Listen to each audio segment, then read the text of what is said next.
দর্শক আমন্ত্রণ জানাচ্ছি যমুনা টেলিভিশনের বিশেষ আয়োজন ডক্টর সন কলে।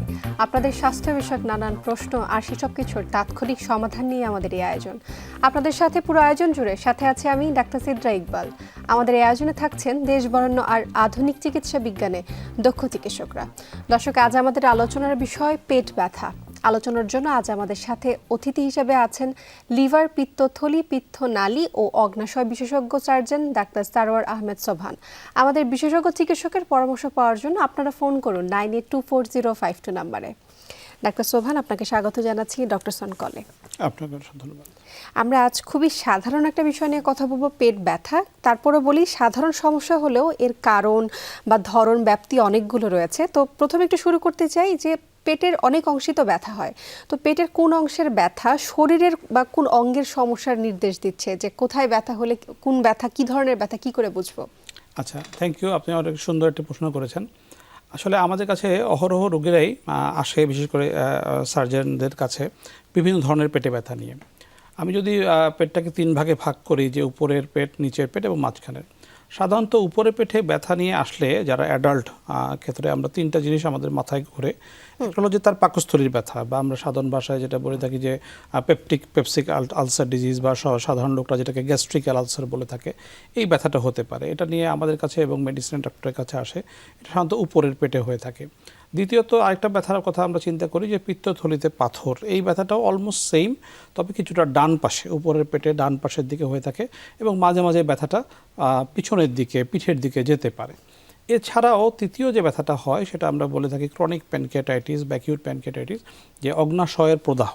এই তিনটি ব্যথা আসলে মূলত আমাদের উপরের পেটের বা আপার অ্যাবডোমিনের পেইন বলে আমরা বলে থাকি। এছাড়াও আরও বিভিন্ন কারণে পেটের ব্যথা হতে পারে, তবে লোয়ার অ্যাবডোমেন পেইন বা নিচের পেটে ব্যথা সাধারণত মহিলাদের ক্ষেত্রে খুব বিশেষ করে আমরা ইউটিআই বা প্রস্রাবে ইনফেকশনের কারণে খুব কমনলি পেয়ে থাকি। আবার একই রকম ব্যথা যদি বাচ্চাদের ক্ষেত্রে আমরা ধরি, তাহলে বাচ্চারা অনেক সময় তল পেটে বা পেটের ডান পাশে ব্যথা বললে আমরা অ্যাকিউট অ্যাপেন্ডিসাইটিস এই ধরনের ব্যথার কথা বলে থাকি। তবে হ্যাঁ, পেটের দুই সাইডে, কোমরের দিকে যদি পিছনের দিকে ব্যথা থাকে, তাহলে মোস্ট লাইকলি আমাদের যেটা মাথায় আসে যে কিডনি প্রদাহ, কিডনিতে ইনফেকশন অথবা কিডনিতে পাথর হতে পারে।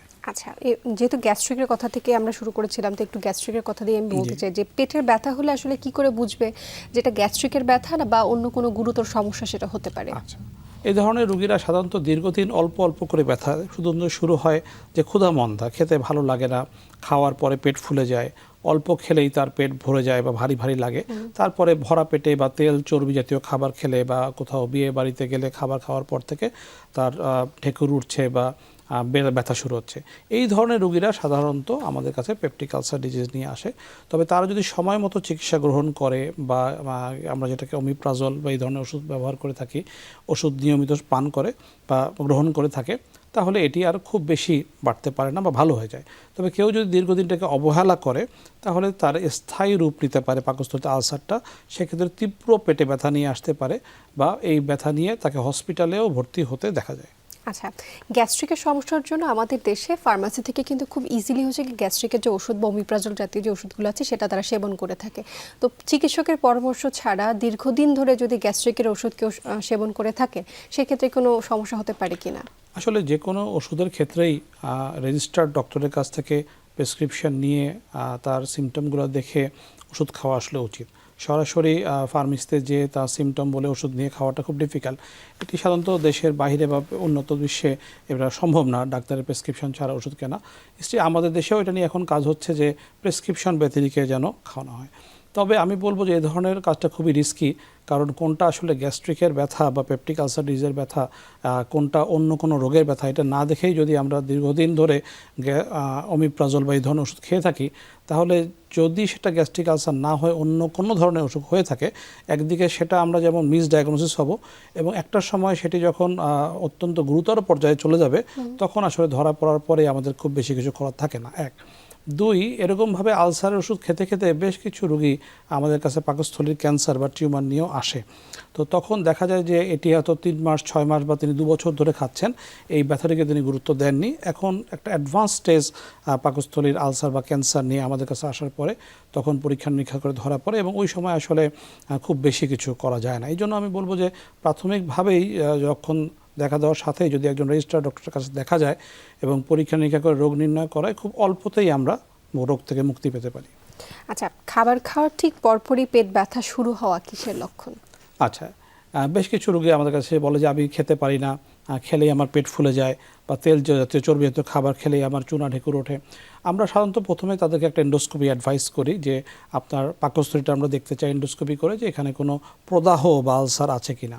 আলসার মানেই যে একদম ঘা হতে হবে এমন না, অল্প অল্প প্রদাহ হলেও কিন্তু এই ধরনের ব্যথা হতে পারে। যদি থাকে তাহলে আমরা সাধারণত 2 সপ্তাহ 3 সপ্তাহের ওষুধ দিই এবং আবার রিপিট করতে বলি তার এন্ডোস্কোপিটা কিছুদিন পরে। এছাড়াও কিছু কিছু রোগী দেখা যায় তার স্টমাকে বা পাকস্থলীতে আলসার নেই কিন্তু পিত্তথলিতে পাথর আছে। সেম সিমটম নিয়ে আসবে যে তিনি তেল বা চর্বি জাতীয় খাবার খেতে পারেন না, বাইরে কোথাও গেলে বা বিয়ে বাড়িতে খাবার খেলেই তার এই ধরনের প্রথম হতে পারে। তেমনই আরেকটা প্রশ্ন, যেমন খালি পেটে ব্যথা হলে বা হালকা কিছু খেলে ব্যথা কমে গেলে সেটাকে কিসের লক্ষণ বলবো? আচ্ছা, খালি পেটে অনেক সময় দেখা যায় যে বিশেষ করে যারা স্টুডেন্ট বা যারা জব করেন, মেসে থাকেন, তারা দেখা যায় খাবারের তেমন একটা শিডিউল মেনটেন করতে পারেন না। সকালে হয়তো একটা বিস্কিট খেয়ে অফিসে চলে গেলেন, দীর্ঘ সময় না খেয়ে কাজ করলেন, তো তাদের ক্ষেত্রে দেখা যায় যে খালি পেটেই তীব্র ব্যথা হয়।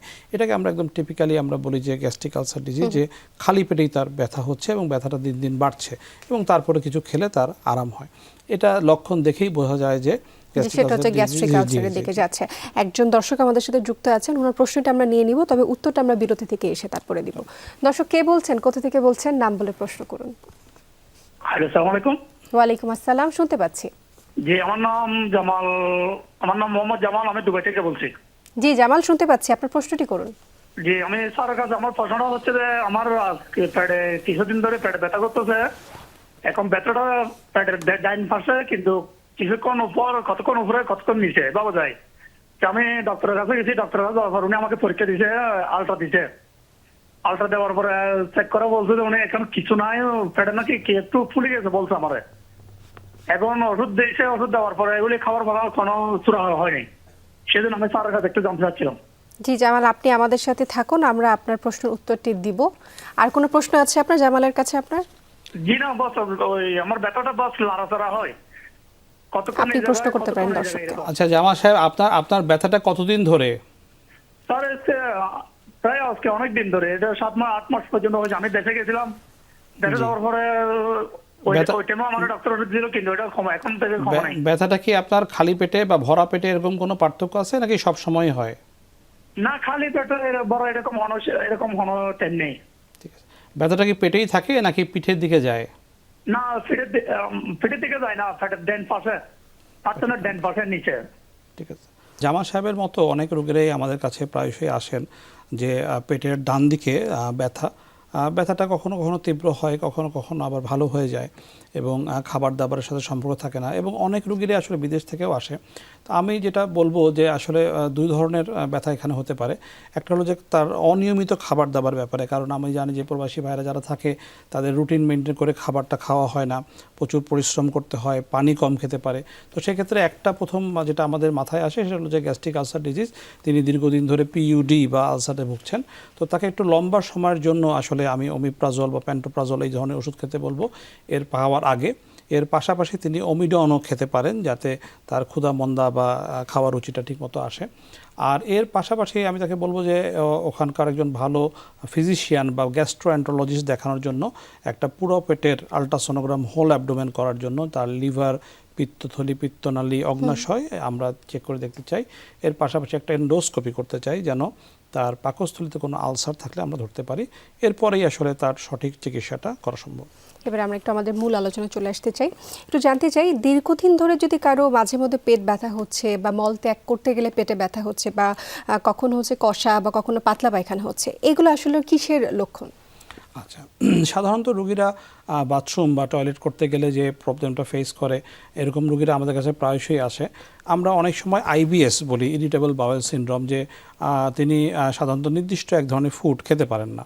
বিশেষ করে বাসায় তেল চর্বি দিয়ে যদি কোনো খাবার রান্না করা হয়, পোলাও, বিরিয়ানি, অথবা কোথাও কোনো পার্টিতে বা বিয়ে বাড়িতে গেল খেলেই তার দ্রুত বাথরুমে যেতে হচ্ছে, সেই বাথরুম না করা পর্যন্ত তিনি ভালো হচ্ছে না। ইভেন অনেক সময় দেখা যায় যে স্পেসিফিক ধরনের একটা খাবারে তার অ্যালার্জি তৈরি হচ্ছে, শাক জাতীয় খাবার বা তেল জাতীয় খাবার, ইভেন দুধে তৈরি কোনো ফিন্নি পায়েস খেলেও তার এই ধরনের প্রবলেম হচ্ছে। তো আমরা তখন তাদেরকে যেটা বলে থাকি যে স্পেসিফিকভাবে ওষুধ তো খেতেই হবে, এর পাশাপাশি ওই ধরনের খাবারটাকে আইডেন্টিফাই করা যে কোন ধরনের ফুড অ্যালার্জির কারণে তার এই প্রবলেমটা হচ্ছে এবং সেই খাবারটাকে আমাদেরকে অ্যাভয়েড করতে পারলে সবচেয়ে ভালো। আচ্ছা, একটু জানতে চাই, অনেকে বলে থাকেন যে হচ্ছে যারা ধূমপান করেন তারা যদি ধূমপান না করেন তাহলে হচ্ছে গিয়ে পরিমিতভাবে টয়লেট করতে পারছেন না, অথবা যারা চা খাওয়ার কফি খাওয়ার অভ্যাস আছে তারা সকালবেলা চা কফি না খেলে তারা টয়লেট করতে পারেন না, এটা কি কারণে হয়? আচ্ছা, এটা একটা আসলে প্রচলিত অভ্যাস আছে আমাদের মধ্যে। এটি আমি মনে করি এরকম মেডিকেল ব্যাখ্যা আসলে কম, কারণ ধূমপানের সাথে বাউল মুভ করার আসলে এরকম সম্পর্ক নয়। তবে যেটা হয়ে থাকে যে যারা চা পান করেন বা রেগুলার ধূমপান করেন, এটা একটা অভ্যাসের কারণ হয়ে থাকে। আমরা কিন্তু আমাদের সার্জারি রোগীদেরকে যখন সার্জারির পরে বাথরুম হয় না, আমরা কিন্তু প্রথম তাদেরকে বলি যে আপনি টয়লেটে যে বসেন, পানির কল ছাড়েন, পানির কলের শব্দে অনেকের বাথরুম হতে পারে। তো এই অভ্যাসটা তিনি হয়তো তৈরি করে নিয়েছেন যে তিনি রং চা, কফি কিংবা যদি ধূমপান করেন তাহলে তার বাউল মুভ করবে। হয়তো ছেড়ে দেওয়ার পরে কিছুদিন প্রবলেম হবে, কিন্তু তার স্বাভাবিক অবস্থায় ফিরে আসতে একটু সময় লাগবে, এটা হলো একটা কারণ। আর 2 নাম্বার, আমরা জানি যে কফিতে ক্যাফেইন থাকে, চায়ের মধ্যে থাকে, এই জিনিসগুলো উত্তেজক। এটা যদি শুধু আমাদের মেন্টাল উত্তেজনা করে তা না, এটা আমাদের শরীরের মধ্যে হরমোন সিক্রেশন করায়, যার কারণে আমাদের বাউল মুভমেন্টটা একটু এক্সিলারেট হয়। আচ্ছা, আমরা একটা প্রশ্ন নিব, আমাদের দর্শক আমাদের সাথে আমাদের জন্য অপেক্ষা করছেন, চলে যাচ্ছে আমাদের দর্শকের কাছে। দর্শক কে বলছেন, কোথা থেকে বলছেন, নাম বলে প্রশ্ন করুন। আসসালামু আলাইকুম। ওয়ালাইকুম আসসালাম।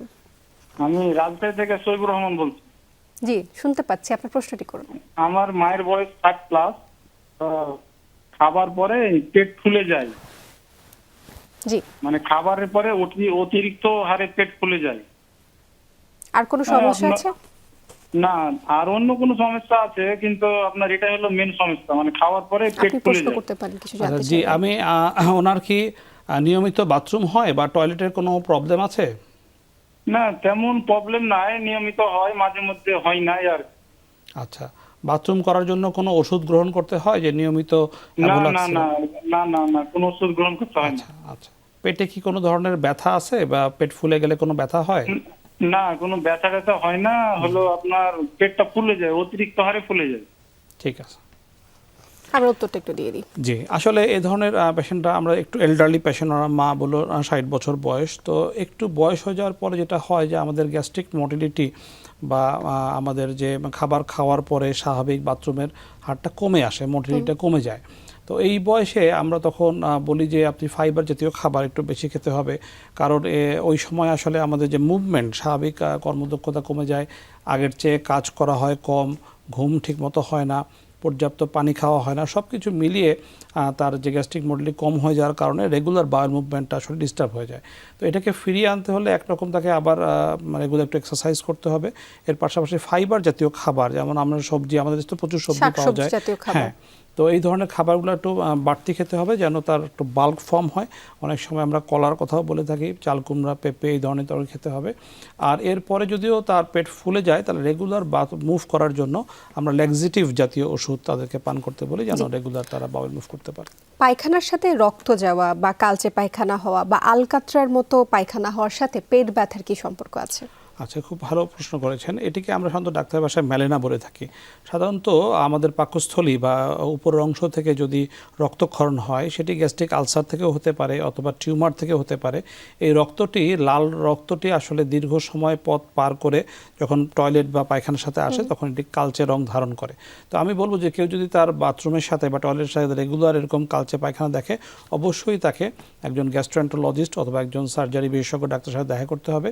কারণ খুব দ্রুত বেগে আমরা 2টা পরীক্ষা করে থাকি, একটা অকাল ব্লাড টেস্ট যে তার স্টুলে আসলেই রক্ত আছে কিনা, এবং একটা হলো কোলোনোস্কোপি এবং এন্ডোস্কোপি। এই 2টার মাধ্যমে আমরা দেখব যে কোন জায়গা থেকে তার রক্তটা ক্ষরণ হচ্ছে।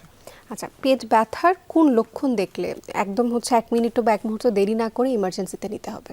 আসলে যদি তীব্র পেটে ব্যথা হয়, এর সাথে রোগীর বমি শুরু হয়ে যায় এবং ব্যথাটি তার পেটের সব অংশের মধ্যে ছড়িয়ে পড়ে, এবং আপনি যদি খেয়াল করেন যে 12 ঘন্টার বেশি সময় ধরে তার পায়খানা এবং প্রস্রাব বন্ধ হয়ে যাচ্ছে, তাহলে আমার মনে হয় খুব দ্রুত বেগে তাকে হসপিটালাইজ করতে হবে। এই ধরনের ক্ষেত্রে আমরা বলি ইন্টেস্টাইনাল অবস্ট্রাকশন বা সাবএকিউট ইন্টেস্টাইনাল অবস্ট্রাকশন। এই ধরনের ক্ষেত্রে বাসায় রাখে চিকিৎসা করাটা খুব ডিফিকাল্ট, হসপিটালে ভর্তি হয়ে দ্রুত চিকিৎসা গ্রহণ করা উচিত। হসপিটালে যাওয়া নিয়ে বা কোন বিভাগে যাবে, এতেও কিন্তু হচ্ছে আমাদের যে সাধারণ দর্শকরা আছে তারা একটু বিভ্রান্তিতে পড়েন যে কোন বিভাগে গিয়ে হচ্ছে পেট ব্যথার জন্য আমরা যাব। সাধারণত পেটে ব্যথা যে কোনো হসপিটালে গেলেই এমার্জেন্সি থেকে ভাগ করে দেওয়া হয়। প্রথমত মেডিসিনের ডাক্তারের কাছেই দেওয়া হয় বা গ্যাস্ট্রোএন্টারোলজিস্টের কাছে দেওয়া হয়। ওনারা এটাকে প্রাথমিকভাবে ইভ্যালুয়েশন করেন যে এই পেটে ব্যথাটা আসলে কোন কারণে। এটা যদি কোনো সার্জিক্যাল কারণে হয়ে যায়, যেমন অ্যাকিউট অ্যাপেন্ডিসাইটিস বা পিত্তথলির পাথরের ব্যথা, তাহলে তখন এটাকে সার্জিক্যাল ওয়ার্ডে শিফট করা হয়। তবে প্রথমত একে মেডিসিন ওয়ার্ডে বা গ্যাস্ট্রোএন্টারোলজি ভর্তি করে এটাকে ইভ্যালুয়েট করতে হবে, প্রাথমিক চিকিৎসা দিতে হবে, তার পেটে ব্যথার পরিমাণ কমিয়ে তারপরে রেসপেক্টিভ যে ডিপার্টমেন্ট তাকে আমরা রেফার করতে পারি। এবার একটু শিশুদের বিষয়ে জানতে চাই, যেহেতু শিশুরা স্পষ্ট করে বলতে পারে না পেটের ব্যথা, তাহলে যারা হচ্ছে বাবা মা আছেন বা অভিভাবক যারা আছেন তারা কি করে বুঝবেন যে শিশুর পেট ব্যথা হচ্ছে? অনেক সময় শিশুরা স্কুল কলেজে যাওয়ার পরে দেখবেন যে কান্না শুরু করেছে, বা একদম ছোট শিশু বিনা কারণে কাঁদছে, তার খিদা লাগেনি বা অন্য কোনো সমস্যা নাই, কিন্তু সে কান্নাকাটি করছে বা 2-3 দিন ধরে তার টয়লেট ঠিকমতো হচ্ছে না। এই ক্ষেত্রে দেখতে হবে যে তার বাথরুম কি নিয়মিত হচ্ছে কিনা, বা বাথরুমের রং কি, বা বাথরুম হলেও কি ডায়রিয়া ধরনের কোনো সমস্যা আছে কিনা। এটা হলো প্রধান একটা কারণ। দুই কারণে তারা পেটে ব্যথা থাকলে অনেক সময় স্বাভাবিক খাবার গ্রহণ করা বন্ধ করে দেয়। তারা স্বাভাবিক খাবার গ্রহণ করা যদি কোনো বন্ধ করে দেয় এবং কান্নাকাটি করে, তাহলে আমাদেরকে খেয়াল করতে হবে যে বাচ্চার কি পেটে ব্যথা হচ্ছে কিনা। এছাড়া অনেক সময় পেট যদি স্বাভাবিক নরম যে ভাবটা চলে যায় এবং শক্ত শক্ত লাগে, তাহলে অবশ্যই ধারণা করতে হবে যে তার পেটে কোনো ধরনের অসুখ বিসুখ হয়েছে, সেখান থেকে আমরা ডাক্তারের শরণাপন্ন হতে হবে। এবার একটু নারীদের বিষয়ে জানতে চাই যে নারীদের ক্ষেত্রে যখন তলপেটে ব্যথা শুরু হয় বা গাইনোকলজিক্যাল যে সমস্যাগুলো সেটা তো থাকেই, তো এই বিষয়ে আর কি কি সমস্যা হতে পারে? যেমন আপনি ইউটিআইয়ের কথা আমাকে বলেছিলেন, তো ইউটিআইয়ের ব্যাপারে একটু জানতে চাই। যদি ইউটিআই হয় তাহলে তিনি কি করে বুঝবেন এবং তার চিকিৎসা কি আছে, পরামর্শ কি থাকবে? মহিলাদের ক্ষেত্রে খুব কমন রোগ হলো ইউটিআই বা প্রস্রাব ইনফেকশন। এটি আসলে বয়স ভিত্তিক নাই, একদম কম বয়সের মেয়ে থেকে শুরু করে বৃদ্ধা পর্যন্ত সবাই এই রোগে ভুগে থাকে। এটার ক্ষেত্রে আমি প্রথমেই বলবো যে ইউটিআই রোগে তলপেটে ব্যথা, জ্বর, প্রস্রাব করার সময় জ্বালা পোড়া, এই 3টা কমন ব্যাপার নিয়ে আসতে পারে। তবে দীর্ঘদিন ধরে ইউটিআই থাকলে কারো কারো কিডনিতেও ইনফেকশন ছড়িয়ে যেতে পারে, বা আমরা যেটাকে বলি যে ক্রনিক কিডনি ডিজিজ হতে পারে। তো এই ধরনের রোগীরা সাধারণত আমাদের কাছে যখন আসে, তখন আমরা তাদেরকে আল্ট্রাসোনোগ্রাম, হোল অ্যাবডোমেন করতে বলি যে প্রদাহ দেখার জন্য। এর পাশাপাশি একটা কমন টেস্ট আছে ইউরিনের রুটিন টেস্ট, এটি করেও কিন্তু বোঝা যায় যে তার প্রস্রাবে ইনফেকশন আছে কিনা এবং কোন ধরনের ব্যাকটেরিয়া দিয়ে এই ধরনের ইনফেকশন হয়েছে, তার জন্য আমরা সাধারণত কালচার সেন্সিটিভ করতে বলি। এই কমন 3-4টি টেস্ট করলেই আমরা বুঝতে পারবো যে তার প্রস্রাবে ইনফেকশন হয়েছে কিনা। এবার জানতে চাই আপনার কাছে, পেট শক্ত হয়ে গেছে বা কাঠের মতো হয়ে গেছে, নিশ্চয়ই এই ধরনের কথা আপনি শুনে থাকেন, এটা কতটা বিপজ্জনক? এটি আসলে খুবই বিপজ্জনক। আমি একটু আগে যেটা বললাম যে ইন্টেস্টাইনাল অবস্ট্রাকশন বা পারফোরেশন, এই দুইটা রোগ আসলে দীর্ঘদিন ধরে বাংলাদেশে আপনি যদি যে কোনো ঢাকা মেডিকেল কলেজ বা সরকারি হসপিটালের এমার্জেন্সিতে যান, সার্জারি ওয়ার্ডের সাধারণত শতকরা 50% রোগী এই ধরনের পেটে শক্ত অবস্থা নিয়ে আসে, যে 2 থেকে 3 দিন ধরে তার পেটে ব্যথা, পেট শক্ত হয়ে গেছে, 48 ঘন্টা বেশি সময় ধরে তার বাথরুম হচ্ছে না, ইভেন এখন প্রস্রাবও কমে গেছে, পালস চেক করলে দেখা যাবে যে তার 100-র উপরে জ্বর আছে এবং প্রেশারও কমে যাচ্ছে। এই ধরনের রোগীদেরকে আমরা অ্যাকিউট ইন্টেস্টাইনাল অবস্ট্রাকশন অথবা পারফোরেশন, এই 2 ধরনের রোগ নিয়ে তারা আসতে পারে। এটা দেখা গেলে অবশ্যই ডাক্তারের শরণাপন্ন হতে হবে এবং খুব দ্রুত একজন সার্জারি ডাক্তারের শরণাপন্ন হয়ে ভর্তি হয়ে সঠিক চিকিৎসা গ্রহণ করতে হবে। কোনো আঘাত পেটে পাননি, তা সত্ত্বেও হচ্ছে রক্তনালীর সমস্যার কারণ কি হতে পারে? কোনো ধরনের আঘাত সে পেটে কখনো পায়নি, তারপর হচ্ছে যে রক্তনালী, সেখানে কোনো ধরনের সমস্যা হয়েছে, কি কারণে হতে পারে? পেটের ভিতরে রক্তনালীতে আসলে সমস্যা হতে গেলে আমরা যেটা বলি, পেটে আসলে বড় রক্তনালী বলতে আমরা অ্যাওর্টা এবং ভেনা কাভা, এই ধরনের দুটোই থাকে। এখানে যদি কোনো ক্লট বা আমরা যেটা বলে থাকি যে জন্মগতভাবে রক্তনালী আঁকা বাঁকা থাকা, সেটা থাকতে পারে, অথবা আরেকটা যে আছে এক ধরনের সিউডো টিউমার ফর্ম হতে পারে অ্যাওর্টাতে, এটা দিয়েও তীব্র পেটে ব্যথা নিয়ে আসতে পারে। সাধারণত আমাদের দেশে খুব বেশি কমন না হলেও বিদেশে এই রোগটা কমন, যে অ্যাওর্টিক অ্যানুরিজম, যে তীব্র পেটে ব্যথার অন্যান্য সব কারণগুলো আমরা খুঁজে পেলাম না, গ্যাস্ট্রিক, প্যানক্রিয়াস, পিত্তপাথর, তারপরেও সেক্ষেত্রে সিটি স্ক্যান বা অনেক সময় আল্ট্রাসোনোগ্রাম বা কালার ড্রপটার করলে দেখা যায় যে অ্যাওর্টাতে একটা সিউডো অ্যানুরিজম তৈরি হয়েছে এবং সেখান থেকে আসলে এই তীব্র পেটে ব্যথার উৎস। সেক্ষেত্রে একজন ভাস্কুলার সার্জনের শরণাপন্ন হতে হবে এবং তার মাধ্যমে চিকিৎসা করলে এই অ্যাওর্টিক অ্যানুরিজম চিকিৎসা করা সম্ভব। আচ্ছা, আমরা এবার একটু আপনার কাছে জানতে চাই, খুবই জনপ্রিয় একটা প্রশ্ন, যে পেটে অতিরিক্ত মেদ জমা বা ভুঁড়ি হয়ে যাচ্ছে, এর থেকে বাঁচবার উপায় কি, আপনি কি পরামর্শ আচ্ছা, দেবেন? এখানে আসলে দুটো জিনিস আমাদের এগুলো করতে হবে। এখন সারা বাংলাদেশেই বলেন সারা ওয়ার্ল্ডেই এটি চলে আসছে যে খাদ্যাভ্যাসের পরিবর্তন আর রেগুলার এক্সারসাইজ, এছাড়াও কিছু ওষুধও এখন বর্তমানে আসছে, প্লাস সার্জিক্যাল চিকিৎসা আছে। আমি যদি ধাপে ধাপে বলি যে আমাদের খাদ্যাভ্যাস তো রেগুলার একটু পরিবর্তন হয়ে যাচ্ছে, যে আমরা যেহেতু প্রচুর জাঙ্ক ফুড খাই, বাইরে খেতে হয়, কাজের ক্ষেত্রে বা যে কোনো সেমিনারে গেলেই আমাদের প্রচুর পরিমাণ তৈলাক্তযুক্ত খাবার খেতে হয়। আমরা আরো শুনবো আপনার কাছ থেকে, তবে একজন দর্শক আমাদের জন্য ওয়েট করছেন, আমরা ওনার প্রশ্নটি নিয়ে নিই। দর্শক, কে বলছেন, কোথা থেকে বলছেন, নাম বলে প্রশ্ন করুন। জি, সিরাজগঞ্জ থেকে নীলমণি দত্ত। জি, শুনতে পাচ্ছি দর্শক, প্রশ্নটি করুন। হ্যাঁ, আমার পেটের ডান দিকে ব্যথা করে, খাবার আগে বা পরে, কিন্তু অনিয়মে খেলে বেশি ব্যথা করে, এমনি কম ব্যথা করে অন্য সময়। তো আমি গ্যাসের ওষুধ খাই, অপটেন 20 ক্যাপসুল, আর প্রেশারের ওষুধ খাই প্রতিদিন রাত্রিতে অর্ধেক, মানে আদান একটা ওষুধের অর্ধেক, সেটা হলো 520 গোবেস। আপনার কোনো প্রশ্ন আছে? আপনি কি কোনো আল্ট্রাসোনোগ্রাম করেছিলেন পেটের ব্যথার জন্য বা গ্যাসের জন্য? অনেকদিন আগে করেছিলাম, সেটা হলো তলপেটে ব্যথা হয়েছিল আমার, আচ্ছা প্রায় 5 বছর আগে। আচ্ছা, আপনার তো ওই বাথরুম, ব্যথাটা এখন নাই। আচ্ছা ওই আপনার ব্যথাটা এখন নাই। আপনার বাথরুম কি নিয়মিত হয়, টয়লেট হয় নিয়মিত? হ্যাঁ হ্যাঁ, প্রতিদিন একবার হয়। আচ্ছা, এই ব্যথার সাথে কি আপনার খাবারের কোনো সম্পর্ক আছে, যে খালি পেটে থাকলে বেশি হয় বা? না, খালি পেটে থাকলে বেশি হয় না। বা- যদি আমি তৈলাক্ত খাবার বা কোনো কিছু ইয়েতে খাই, কম বেশি করে শক্ত ভাত খাই, তাহলে আমার এরকম হয়। ঠিক আছে, জি আমরা উত্তরটা একটু দিয়ে দিই। জি। আমরা আসলে ওনার যে লক্ষণটা শুনে আমার কাছে যেটা মনে হচ্ছে যে প্রাথমিকভাবে পিত্তথলির পাথরের সম্ভাবনা হতে পারে। সাধারণত এই বয়সে লোকেরা যখন একটু প্রথমত মনে করে যে আমার গ্যাস্ট্রিকের সমস্যা, এবং তারা ওষুধপত্র গ্রহণ করলে আরামেও থাকে, কিন্তু যখন এই পাথরটা তার একটা স্পষ্টভাবে পিত্তথলির মুখে এসে বন্ধ করে দেয়, তখনই কিন্তু এরকম যে তৈলাক্ত খাবার খেলেই তার ব্যথাটা বেশি হচ্ছে। তা আমি ওনাকে পরামর্শ দেব একটা ভালো সেন্টার থেকে ভালো আল্ট্রাসোনোগ্রাম করার জন্য। আল্ট্রাসোনোগ্রাম হলে এবং পারলে সেটা 4D করলে বেশি ভালো হয়, কারণ অনেক সময় ছোট পাথর থাকলেও এই পাথরগুলো যদি স্বাভাবিক আল্ট্রাসোনোগ্রামে না আসে তাহলে অনেক সময় মিস হয়ে যেতে হয়। এর পাশাপাশি উনি একটা এন্ডোস্কোপিও করবে, আপার জিআইটি করলে আমার মনে হয় ওনার ব্যথার একটা পার্মানেন্ট সলিউশন পাওয়া যাবে। আশা করছি উনি খুব দ্রুত সুস্থ হয়ে যাবেন। আমরা এবার একটু আমাদের যে মূল আলোচনা ছিল, যে আপনি খাদ্যাভ্যাসের কথা বলছিলেন, আমরা অনুষ্ঠানে একেবারে শেষ পর্যায়ে চলে এসেছি। একটু আপনার কাছে জানতে চাই ছোট করে, যে একটা সুস্থ খাদ্যাভ্যাস একটা সুস্থ পেটের জন্য কেমন হবে? আসলে আমাদের যে খাদ্যাভ্যাস হওয়া উচিত, যে পরিমিত খাবার খেতে হবে এবং নিয়ম মতো খাবার খেতে হবে। আমরা সাধারণত সবাই 3 বেলা খাবার আহারের কথা বলে থাকি, সকালে আমরা খেয়ে থাকি, দুপুরে এবং রাতে। এছাড়াও কিন্তু মিড মিল বলে আরও 2টি মিল আছে, সেই মিলে অল্প করেও খেতে হবে, কারণ দীর্ঘ সময় না খেয়ে থাকলেও আমাদের পেটে পীড়ার একটা অন্যতম কারণ। এবং যতটুকু সম্ভব তেল চর্বি অতিরিক্ত অংশটুকু বাদ দিয়ে ন্যাচারাল ফুড এবং শাকসবজিতে থাকতে পারলে আমাদের জন্য বেশি ভালো। অসংখ্য ধন্যবাদ জানাচ্ছি ডাক্তার শোভন, আপনাকে আমাদের সাথে যুক্ত হয়েছেন এবং আপনার মূল্যবান সময় আমাদেরকে দিয়েছেন। আপনাকে অসংখ্য ধন্যবাদ। দর্শক, এই ছিল আমাদের আজকের আয়োজন। আমাদের সাথে থাকার জন্য অসংখ্য ধন্যবাদ আপনাদের।